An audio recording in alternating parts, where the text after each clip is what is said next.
Hello friends, welcome to শুক্লার পাঁচমিশালি। আমার এই রান্নাঘরে আপনাদের সকলকে স্বাগত।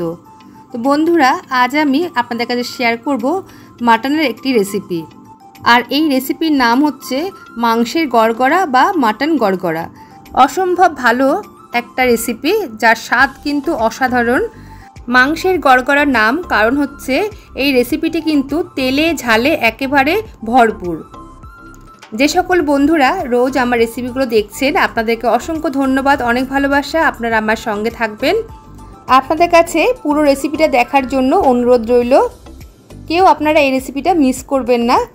তাহলে বন্ধুরা চলুন আমি রেসিপিটা শুরু করি, আপনারা আমার সঙ্গে থাকুন। আমি এখানে 700 গ্রাম মতো মাটন নিয়েছি। এর মধ্যে আমি 200 গ্রাম মতো টক দই দিয়ে দিলাম। 700 গ্রাম মাটনে আমি 200 গ্রাম টক দই ব্যবহার করলাম। এবার আমি দিয়ে দেব 1 টেবিল স্পুন জিরের গুঁড়ো।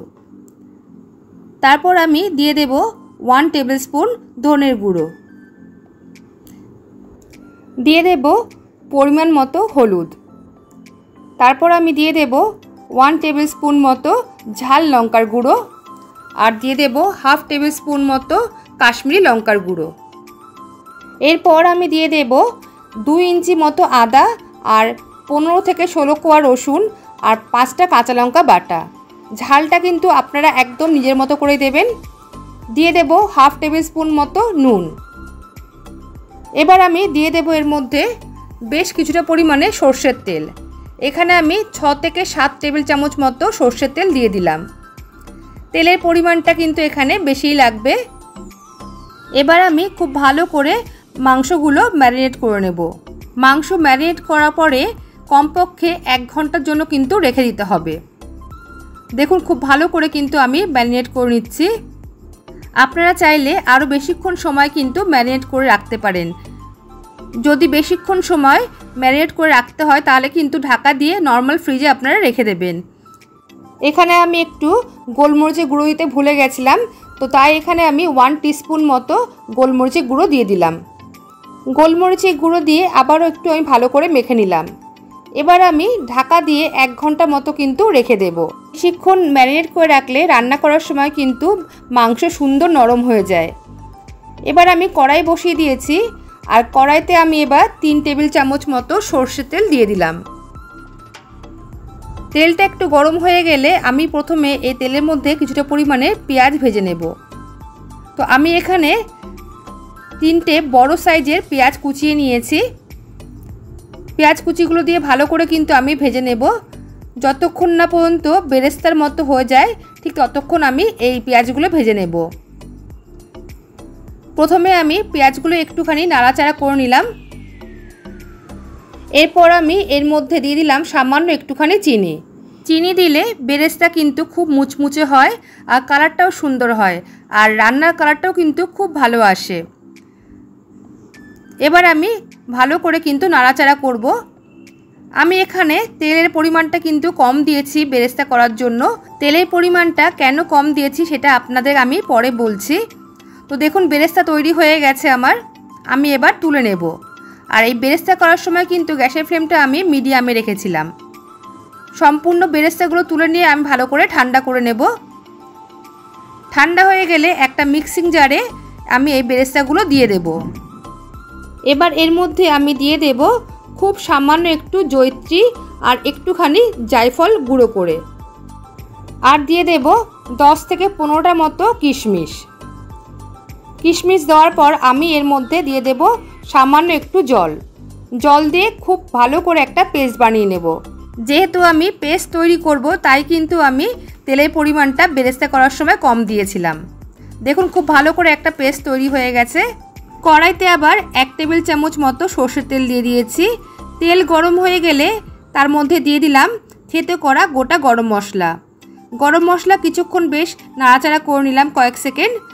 তারপর আমি দিয়ে দিচ্ছি ম্যারিনেট করা মাংস। আমি এখানে 1 ঘন্টা মতো কিন্তু ম্যারিনেট করে রেখেছিলাম। যেহেতু আমি প্রেসার কুকারে দেব তাই জন্য কিন্তু আমি 1 ঘন্টা ম্যারিনেট করে রেখেছিলাম। ম্যারিনেট করা মাংস দিয়ে প্রথমে আমি 5 থেকে 7 মিনিট মতো একটুখানি কষিয়ে নেব।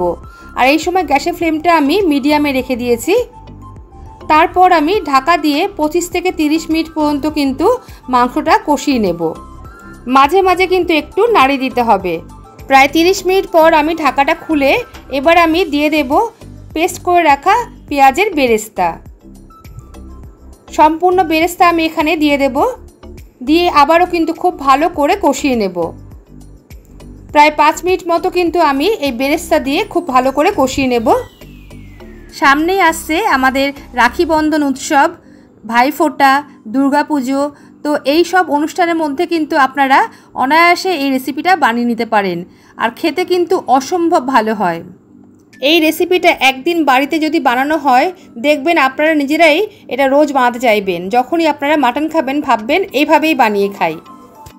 বেরেস্তার পেস্ট দিয়ে আবারও আমি খুব ভালো করে 5 মিনিট মতো কষিয়ে নিলাম। দেখুন দেখতে কত সুন্দর লাগছে। এবার আমি এর মধ্যে দিয়ে দেব স্বাদ মতো নুন। নুনটা প্রথমে আমি ম্যারিনেট করার সময় কিন্তু 1/2 টেবিল স্পুন মতো দিয়েছিলাম। এবার আমি এখানে স্বাদ মতো নুনটা দিয়ে দেব।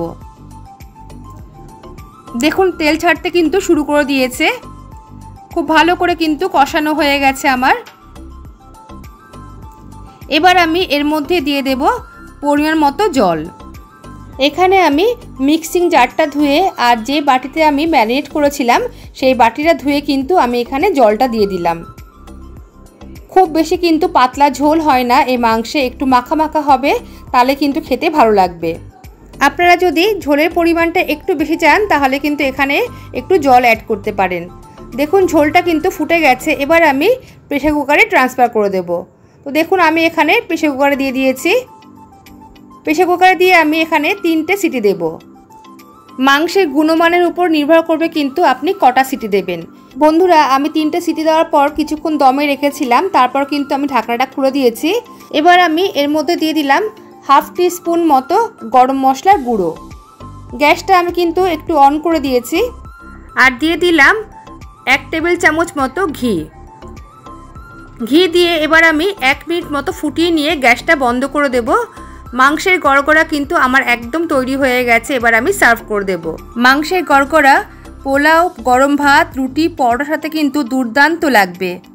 তাহলে আজকের এই মাংসের গড়গড়া রেসিপি আপনাদের কেমন লাগলো অবশ্যই কিন্তু জানাবেন লাইক কমেন্টের মাধ্যমে। রেসিপি যদি ভালো লেগে থাকে তাহলে অবশ্যই শেয়ার করবেন আর চ্যানেলটি সাবস্ক্রাইব করে আমার পাশে থাকবেন। পাশে থাকা বেল বাটনটা অবশ্যই ক্লিক করবেন, সঙ্গে অল বাটনটাও ক্লিক করে দেবেন। তাহলে যখন নতুন কোনো রেসিপি আমি আপলোড করব সবার আগে আপনাদের কাছে নোটিফিকেশান পৌঁছে যাবে। তাহলে বন্ধুরা আজ এই পর্যন্তই, আসবো আবার অন্য কোনো রেসিপি নিয়ে। সবাই ভালো থাকবেন, সুস্থ থাকবেন। সবাইকে আজকের মতো টাটা।